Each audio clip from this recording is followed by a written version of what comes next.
Have you ever said yes when everything inside you was screaming no, feeling like you should, you ought to, you need to?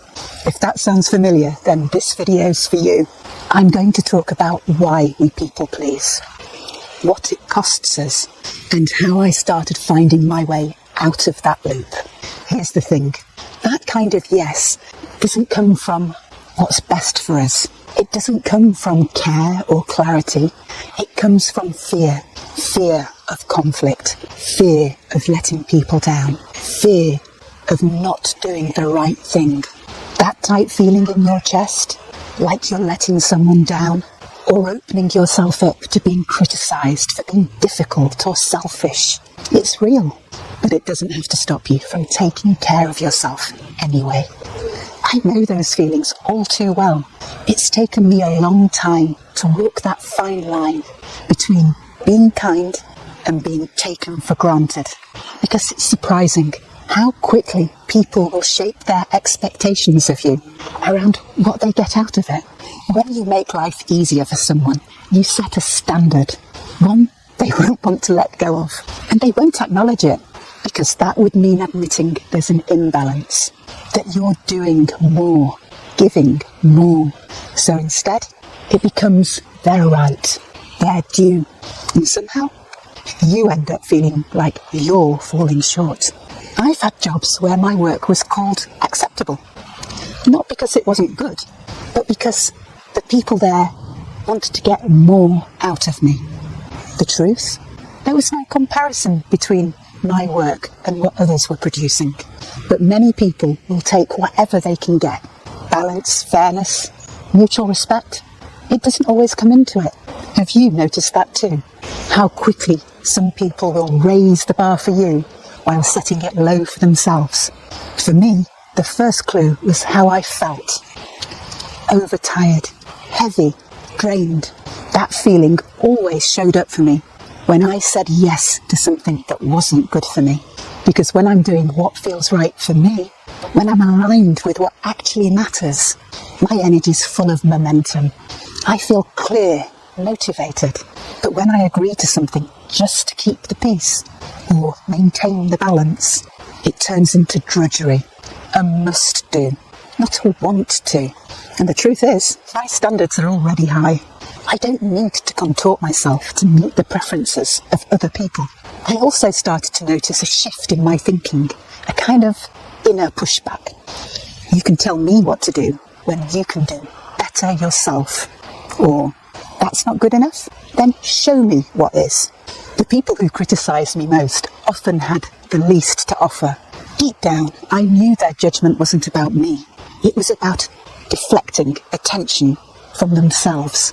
Even my body knew. I'd feel tense, rigid, like every muscle was shouting, "Don't do this." But my mind would still push. Just get it done. Then you can breathe again. And that became the pattern. Overgive, burn out, regret it later. No matter who it was, the cycle remained the same. I'd keep giving, not because they deserved it, but because something inside me felt I had to prove myself, like I needed to earn my place. But gradually, that began to shift. I realised something quietly painful, but freeing. The people I was trying to prove myself to weren't even worth the effort. Their standards were low, their effort was minimal. They weren't even capable of the most basic kind of mutual respect. The only reason they had any power was because I was still listening. And once I stopped that, their opinion didn't matter. Can you think of one person who's taken up too much space in your head? And then, one day, it just didn't matter anymore. Eventually, I stopped trying to please others and started focusing on what pleases me. My instincts are good. I stopped twisting myself into new shapes, hoping that my efforts would finally be noticed or appreciated. Pleasing myself is freeing. It's satisfying. It's aligning with my values. And I've realised you can't win the unwinnable. You can explain yourself in 100 different ways. You can soften your boundaries, take on more, keep the peace. But if somebody doesn't want to see who you are and what you do, they won't. And the more I bent, the more they expected, the more they demanded. So now I pay attention to my energy. I listen to the tightness, the tiredness. And if there's even a whiff of resentment, that's my sign. This is not for me. That's when I explore other options, because self-protection isn't selfish, it's necessary. And if someone makes me feel like I'm not enough, I know I'm not the problem, because I'm definitely enough. These days, I pause before I say yes. I ask myself, what will I need to give up to say yes? There's no need to overthink. I can feel it. If I feel heavy, if my energy drops just thinking about it, if I'm already planning how I'll recover afterwards, then I know it's not right for me.